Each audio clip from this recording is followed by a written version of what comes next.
Hey, how y'all doing out there? This is Pete over at D.I.Y Auto School, and what we're doing today, we're looking at this item right here. Now what this is called a cross beam. This is an adapter, and if you look at the box right here, let me get that angled at the right angle. If you look at the box, you can see that it is an adapter that goes on a floor jack. Now it also says that this is specifically made for use with apical service jacks with removable saddle. Now what these are normally used for is unibody cars to jack up the side of the car, or possibly get in tight places where the car needs to be jacked up on the rear axle or the rear end I-beam of the car. It's a handy item for that, but what we're going to do is we are literally going to make a differential rear axle jack out of this. That means we'll be able to put our rear axle, and when I say rear axle, I'm talking about the differential, the rear end of the car. You basically get the idea from looking at the picture. Normally, the way that I put these in is I use my floor jack, and me and somebody else will get down under the car, we'll shimmy-sham it around, and hopefully get it up in there to mount it into the vehicle. But since I'm here by myself now and I don't have any employees to help me, and the only person I have is maybe the body shop girl, I have to devise another situation on how I am going to move that rear axle and put it up inside the rear end of this car.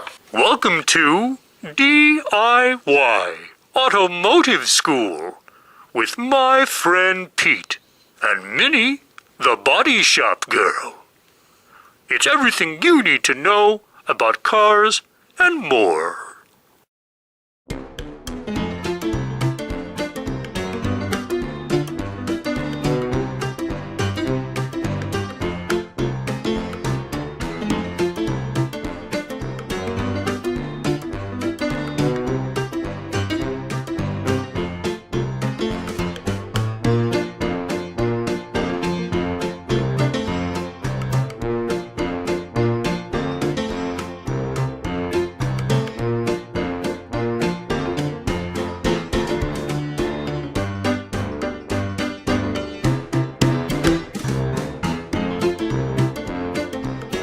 So when I was searching online for a differential or rear axle jack that I can use to pump that up in there, you know, they make transmission jacks, and a lot of people, you can use a transmission jack plate, but the problem is it still has that tilty action going on, and those plates alone, just the plate alone, costs a lot more than what this costs right here. I believe this cost $54 at Harbor Freight. This is a Harbor Freight crossbeam, 2-ton crossbeam. So what I'm going to do is I am going to take this item right here, and I am going to make a rear end differential adapter for my floor jack. Now I was telling you that I was looking online. Let me get to the juicy part. I actually found a company that specifically makes what I'm talking about, and they're $250.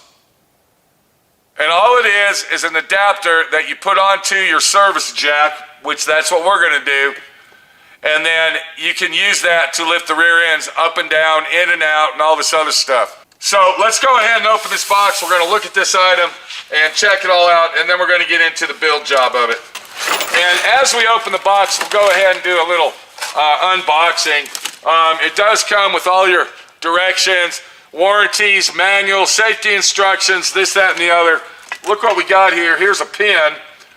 All right, when we take the pad off our jack, it actually comes with this pin right here that slides down in here, and then we can screw this onto our service jack. If we look at the bottom of this, it's got 2 safety chains, so when you pull it out, it can't go. Let me get this straight. Okay, so that's basically the farthest that it's going to go. All right, and it's got a safety chain. Now the safety chain looks like it will come off of here if you do a little finagling. You could take that off if you want, but I think leaving the safety chain on is probably a good idea due to the fact that everything has to be safety tized. So if you look really close here, you can see both of these come out. I would say that that's pretty much a nice good width as far as going up under the rear axle. But the problem that we have, and I want to show you this, using this for a rear axle, is you can go ahead and unscrew these, and I want to show you this. So that's the highest that they go. And what we need to do, we need to make some adapters for these pads right here, and I'm going to show you why. If we take a tape measure and we measure that pad from this surface here, all right, we only have a 2 3/4 clearance. Let me show you the problem that we're going to run into. If we look at our rear axle, the problem that we're going to run into is right here on the belly of our third member housing. If we're sitting on the bottom of this right here, we are going to need at least 5 inches clearance, possibly 6. So let me show you what I'm going to do to compensate for the clearance issue that we will probably run into. And before we go back over to the workbench, let's go ahead and measure. Yeah, we got approximately 40 inches here. So the width of our cross beam is going to be more than enough. So if we open that up all the way, our pad surface is 35, and from this end right here over to here is 35.5. So we got more than enough pad clearance to go in between the spring perches on our rear axle. Now I do want to explain one thing here. I am making this particularly for 9-inch Ford rear ends and 10-bolt Chevy rear ends.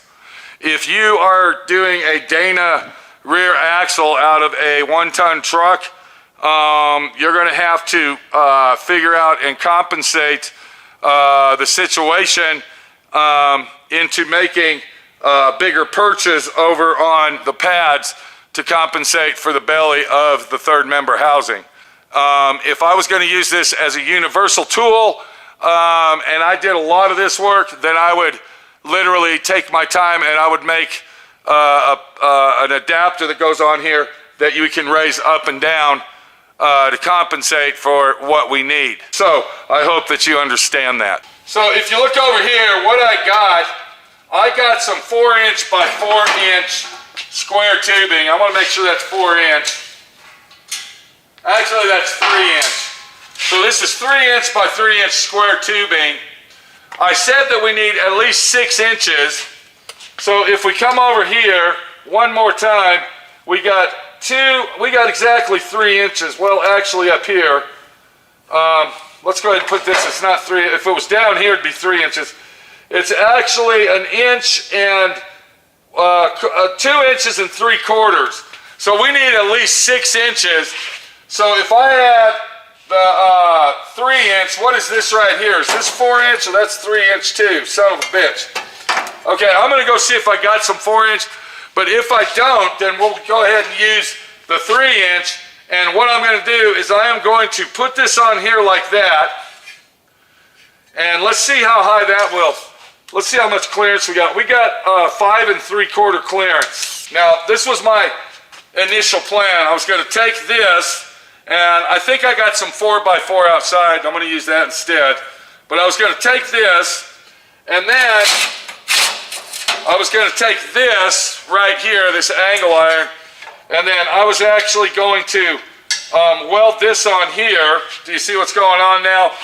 And then I was going to box this in around the edges, so this would sit on there and it won't move around.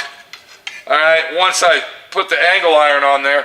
And then that would be all the way around it. And then on the top of it, I'm going to go ahead and take this, and then I will weld that to the top like that. And what that's for, that's where our rear end housing, our axle tube housings will actually sit inside here. So now that you got kind of the idea of what I'm going to do to make an adapter plate, let me go find all the material that I'm going to need to do that with, and possibly go ahead and make these things, and then we're going to look at them once they're done.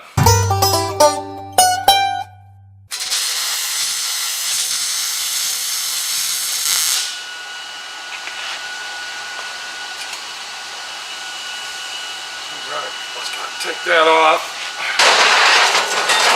All right, what I'm doing here is I'm making my little carriages.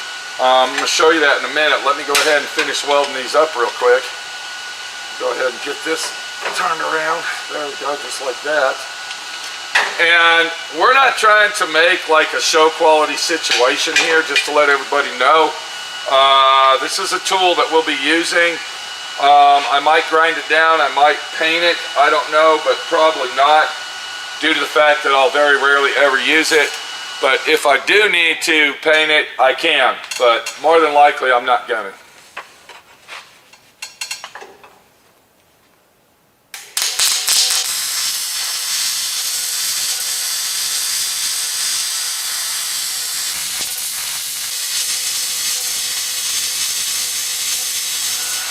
All right, now that we got our carriage done, or basket, or whatever you want to call this contraption, our adapter, we're going to call it our rear axle adapter, differential adapter plate. Let's go over how I made this. If you look right here, and once again, this is a very quick making of this. I'm sure you can get more fancier than this and make it a lot more beautiful and everything else. This is a tool, again, I'm telling you, and we're making it from our Harbor Freight bought crossbeam. So what I did is I took some 9/16 stock and I made 2 pins, and I had to show you that first so we could take it off. What this is right here, this is just some channel. I think that's 2-inch channel that I used. I don't even think that's 2 inch. That might be 1.5 inches. Yeah, that is 2 inch. So I got me some 16 gauge 2-inch channel on the top. I went ahead and used a 3x3 box. I didn't have 4 inches. 3x3 is enough. Once you have this here, the thickness of this, and then the thickness of this action here, that's more than enough to lift our rear axle from this point to this point. I'm going to show you that right here. And I did measure the Camaro rear end, the 10-bolt Chevy rear end, and it came out around the same. Came out around 4.5 inches. So we actually have 6 inches. We got 6 inches right here. So that's 2 inches. Now this is all the way up, of course. So we got around 2 inches inside here. Now this is the good thing. We can actually adjust this thing, and we can spin that down to the height that we want. All right. So then we can go like this, and we can go all the way down to the height that we need. Let's go like this here. So we're talking about from the bottom of our axle down to the bottom belly of the third member casing. And then we can go like this and say, okay, that'll work there. And then we can have the bottom of our third member casing sit right here on top of this, which will give it more support. So that really worked out good. So I kind of showed you the pin here. What I did is, let's take this off. What I did here is I took 2 9/16 or 3/8, we'll say 3/8 washers, I'm sorry. I took 3/8 washers, and then I welded them on each side. And then to hold our contraption onto the pad, I went ahead and took some 3/8 rod, and I made a couple pins. Just like that. You can see how I bent them over. I made a couple pins, and then that'll lock that on there, so it will stabilize this contraption to sit on here properly like that. Without that, this might have a tendency of wobbling or moving around while we're trying to get it up in there, and I don't want that happening. So another thing I did, I took some 1-inch angle iron. I made my frame with it. You can see that right there. And I boxed that in really tight, so when it sits on here, I mean, it's super tight around the edges, and it stays on there. And you can see this one is on here, and it's not coming off. So using this 3/8 rod and making pins out of it really utilized the situation and made it very, very strong and sturdy. The next thing I need to do is I need to weld, and I got some stuff right here that I was planning on using. Okay, so I found this square tubing here, and then I found this, and this one fits inside here like that. And then that way I can bring this in and out. Do you see what I'm saying? And that can be welded right here in the center.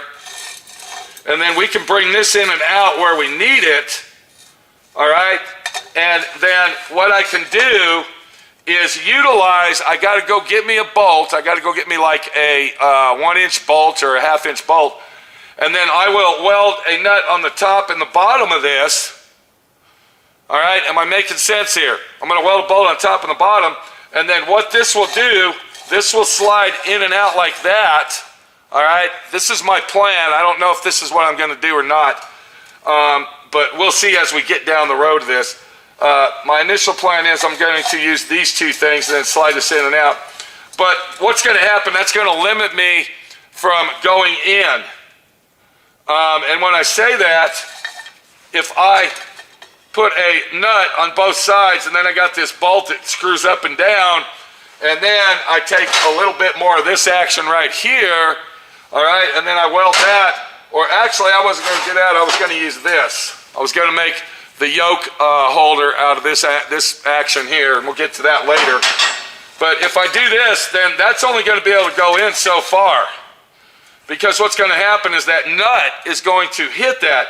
And then what's going to happen is I won't be able to come out that far because now the nut's not going to be able to work properly. Am I making sense here?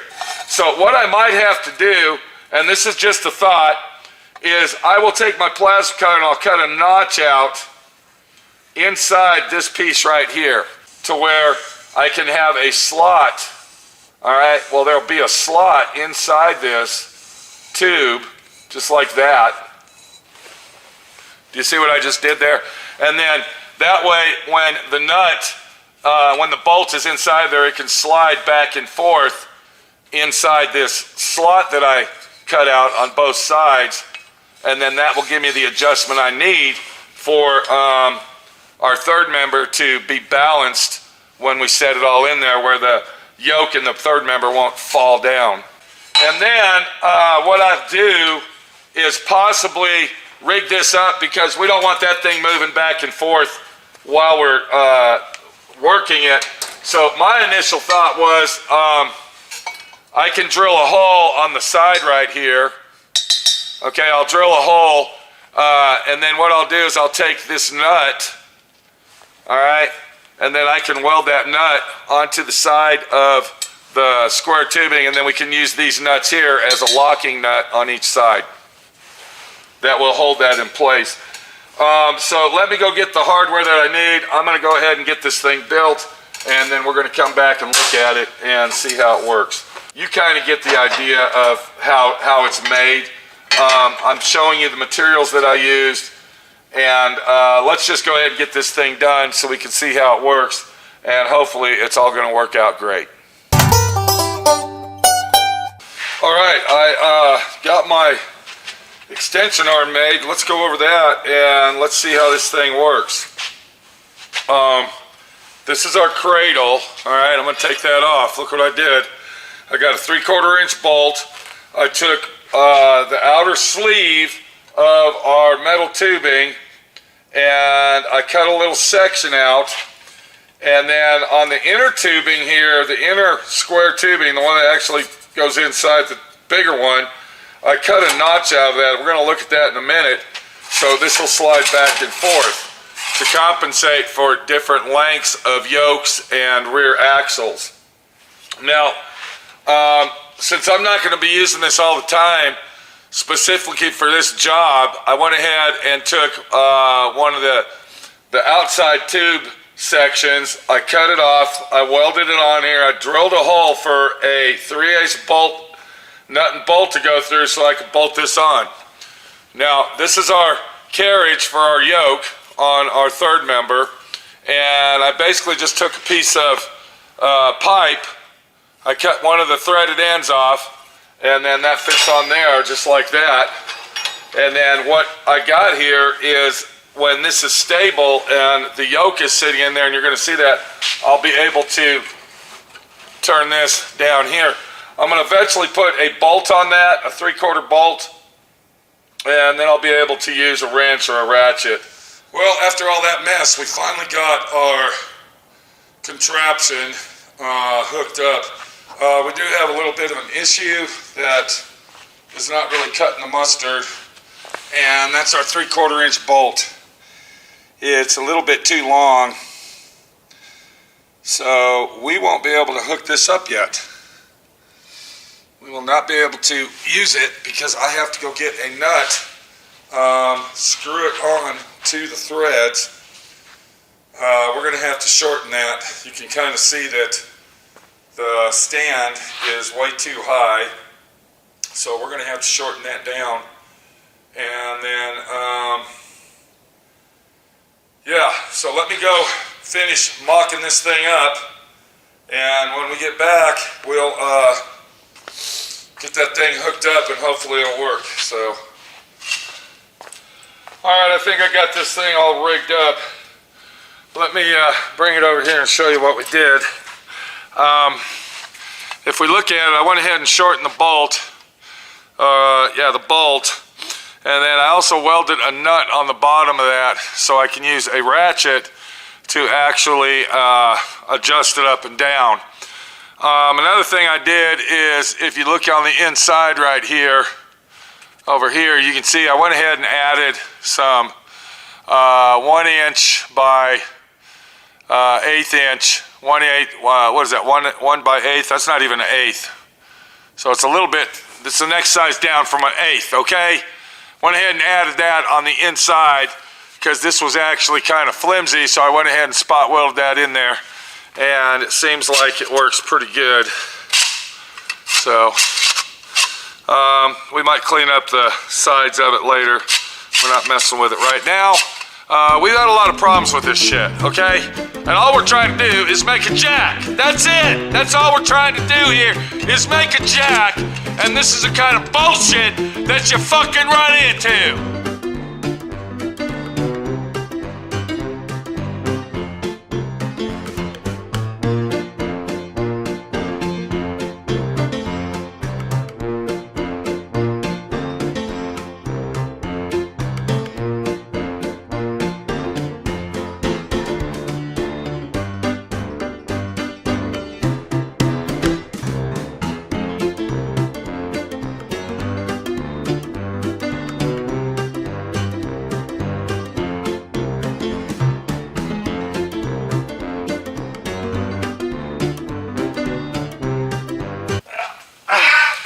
Did I tell you I tripped and I fell and landed on my tailbone?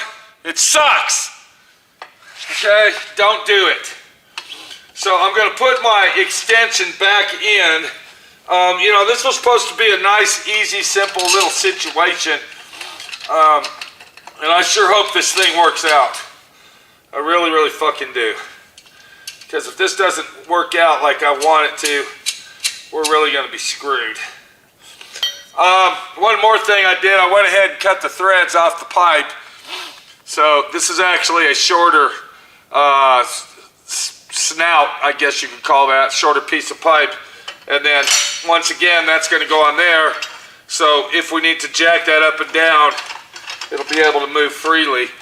Now what we're going to do here to adjust this is we can now use a ratchet with a 1/8 inch, 1 1/8 inch, inch and an 1/8 inch, 1 inch, 1/8 inch fuck off socket.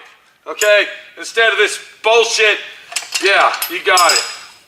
So there's our jack adapter for our rear end. Let's go ahead and slide it into the rear end and see if all this is actually going to work.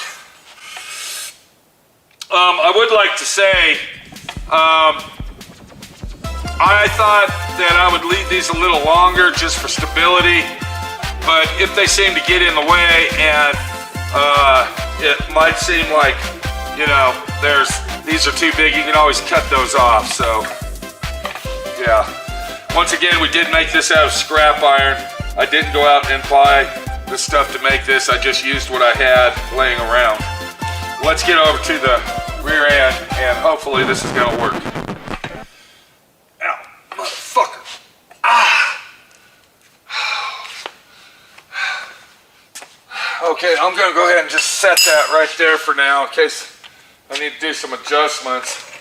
And let's bring our contraption over here and kind of see how this thing's gonna work. Let me roll it in here, and I can kind of see that, all right, we got a little bit of a problem so far.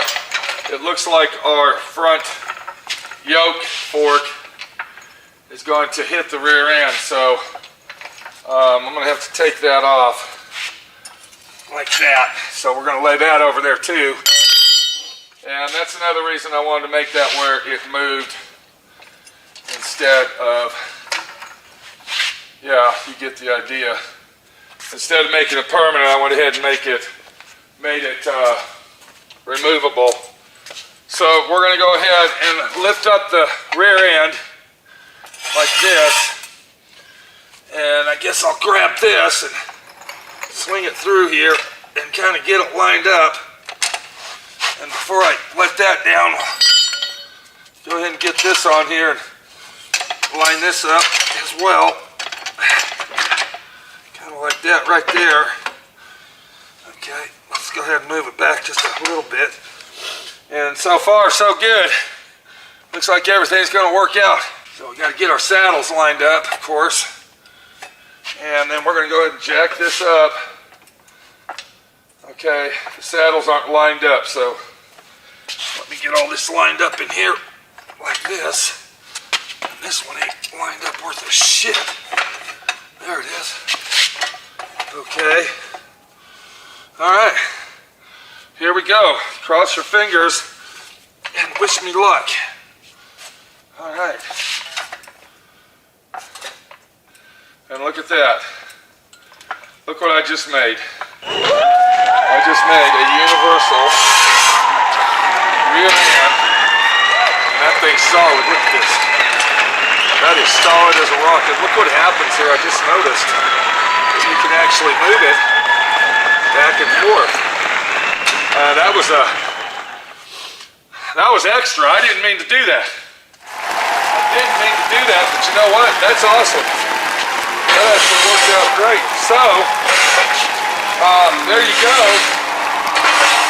We just made a rear end jack stand, or should I say a rear end jack assembly to put inside cars, take our rear ends out, do whatever we got to do what we got to do it right. Okay, so I noticed the yoke is kind of pointed up a little bit, so if we need to adjust that, all we got to do, we got to get down here and then get our ratchet where we're, and then bring that baby down just like this. Looky here. And it's, there it goes. Look at that. Working like a champ. Working like a champ. There it is. So now you know how to make one of these and make it right. Is it exactly identically, flawlessly perfect? No, it's not. But you know what? It's a tool that I made that's going to save my back. Did I tell you I fell on my tailbone? Did I fucking tell you that? Don't do that. You fall on your tailbone, you screwed yourself. It looks like we're ready to slide this thing into the car and get it done. There you go. So we got our adjustable fork, our yoke fork that can slide in and out. Let's see, what else do we got? You can see with the camera angle like that. There you go. We got our plate adapters that we made, our carriers. And I also made a pin right here. I welded a washer on each side. I made a pin out of some 3/8 stock. And what that's for is so this plate doesn't fall off when, you know, we're doing this with it. Okay? And I think it came out nice. It's handy, it's dandy. And it all started with this right here. Can we see that? There it is. All right, $59 Daytona Harbor Freight jack adapter beam, or whatever the fuck it's called. So there you go. Thank you for watching this, and I hope you learned something. I hope you learned a lot. Can I go ahead and mention one thing here? Do you see what I'm pointing at? Do you see this fucking thing? Okay, I don't need to say no more. Don't need to say no more. It's over, it's done. The end.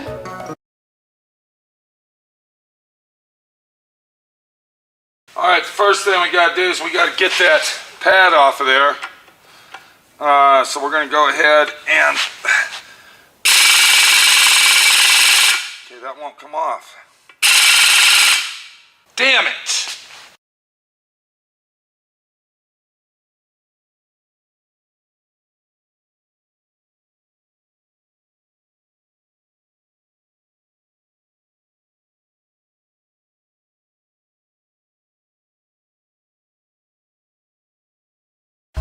Fucker!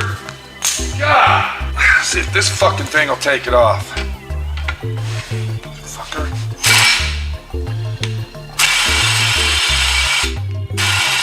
What the fuck? That will not come off of there. Are you fucking shitting me? What the fuck is going on here?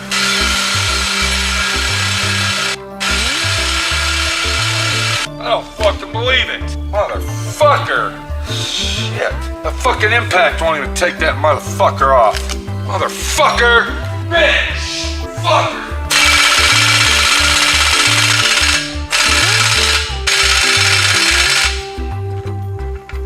That fucking thing ain't coming off.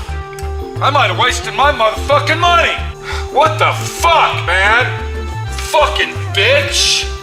I don't fucking believe this. Motherfucker! Bitch! What the fuck did they put that on with? Son of a bitch! Fucking believe this. Bitch. Oh, I don't fucking believe it. Motherfucker! Fuck! Bitch! I'm gonna break your motherfucking tools! Fuck, man! Bitch! We're gonna try it one more time with this fucking thing.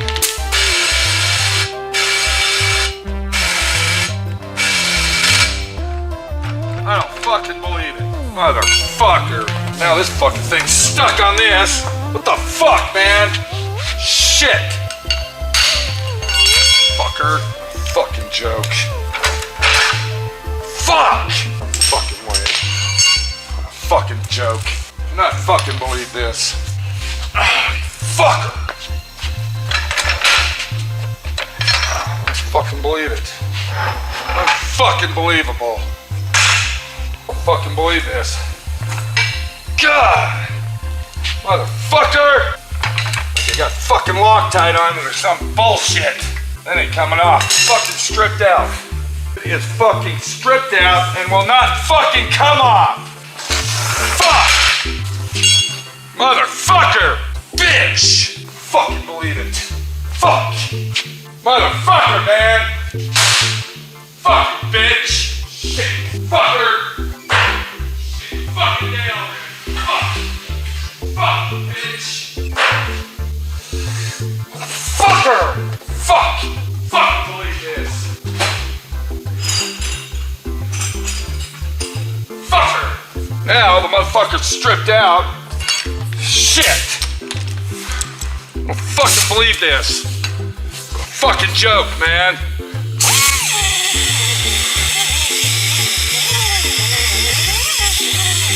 I just don't fucking believe this shit. Do not fucking believe this. Fucking motherfucker. I'm gonna have to heat this up with a fucking torch. Shit.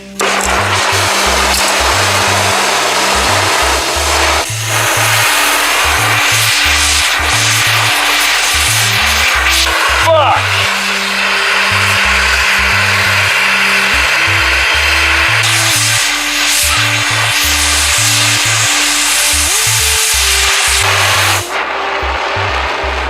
I've never fucking seen anything like this. This is fucking bullshit, man. Fucking total bullshit. This is fucking ridiculous. Now it comes off. Fucking bitch. Now it'll come off. Bitch. What a fucking bitch. Fuck, man.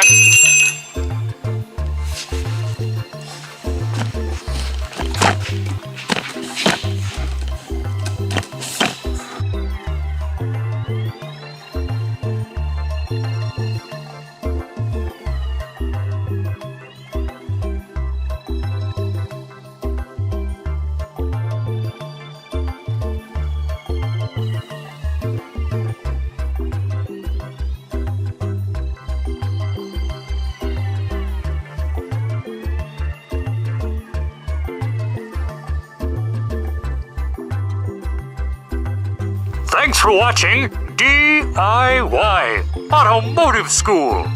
Classes don't stop till you know everything.